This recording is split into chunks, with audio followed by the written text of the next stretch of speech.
I am always on the hunt for under eye brightening tricks and products to make me look less tired. I will literally try anything. And as a 44-year-old mom of 3 kids and a small business owner, I feel like I just always look exhausted, and that's probably because I am. So I recently watched a reel from celebrity makeup artist Painted by Spencer over on Instagram. Highly recommend him. He's really, really talented. Where he talked about he cannot live without using a pink setting powder for a flawless brightening under eye effect. So, of course, I had to go immediately to the store and buy one for myself. And spoiler alert, I now use a pink powder in my everyday makeup routine and haven't gone a day without using it since I bought it. So this trick actually works. That brings me to today's video on how I use a pink setting powder to effectively get brighter, less tired looking under eyes. So let me show you in just a few steps how I do it. Of course, I always do my eye makeup and foundation first before I ever do concealer and setting powder. So just FYI, that's already done. Now I take my concealer and I'm using the Lancome Tint Idole Ultra Wear Concealer in shade 215 Neutral Buff, which just won an Allure's Best of Beauty Award for 2022 for good reason.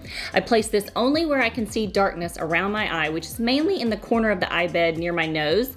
And then I like to sweep a tiny bit up along the outer part of my eye towards the temple for a lifting eye effect.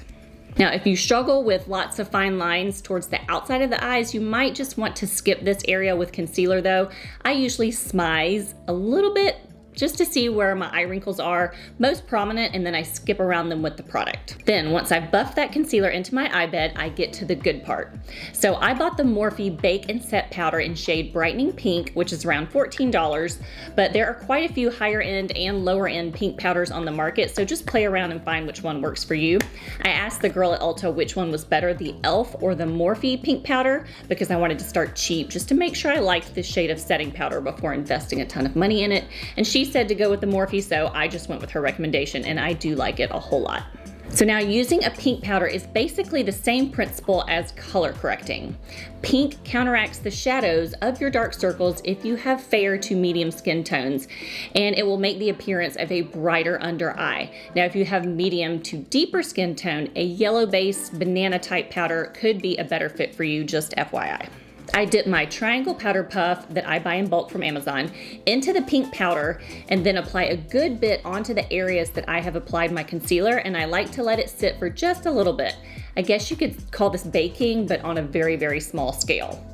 Then after about a minute, I gently wipe it away with my favorite setting powder brush from Real Techniques, this one right here. You can already see how much brighter the underneath of my eyes look. And I go a step further and add my more flesh colored pressed powder on top to make it look even more flawless. And I'm using the Charlotte Tilbury Airbrush Flawless Finish Powder in shade 2 Medium, which I'm also a very big fan of because I have dry skin though. I wasn't sure I'd need this product, but now that I've been using it, I really can see its amazing blurring effects, and I also apply it around the center of my face before moving on to my bronzer and my blush. So there you have it, my flawless bright under eye routine using a pink setting powder to produce beautiful results even if you're over 40 like me. Just remember that how much skin movement you have around the eye areas will determine how much powder that you can handle. The more smile lines around your eyes, the lighter amount of powder you'll want to use. But even just a little bit makes a big, big brightening difference. Now, could you get away with just using a translucent setting powder to set your concealer?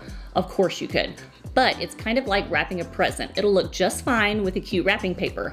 But the pink powder is like the bow you would put on top of the present. It just adds that little extra pizzazz. So let me know if you have already been using a pink powder or not, and if so, which brand do you love the most? I'm open to trying a new one now that I know that I love using this pink shade. I'll of course leave links to these exact products in the description box below if you'd like to check them out for yourself. And if you haven't already subscribed to my YouTube channel, I'd love it if you went ahead and did so. And since I found this pink powder over on Instagram, I'd love for you to follow me over there as well. I love making Instagram reels just like YouTube videos. You can find me at JennySue Makeup on Instagram. Thanks so much for watching, y'all, and I'll see you on the next video. Bye.